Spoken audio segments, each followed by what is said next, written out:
আচ্ছা, আমার ওই পোস্টের কথা তোমাদের নিশ্চয়ই মনে আছে, যেখানে আমি বলেছিলাম চা আমার কাছে শুধুমাত্র চা নয়, একটা আবেগ।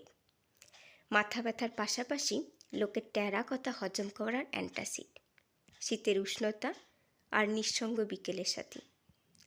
এই চায়ের টানেই আজ আমি চলে এসেছি ডাবরি টি লঞ্চে শুধুমাত্র চা খেতে।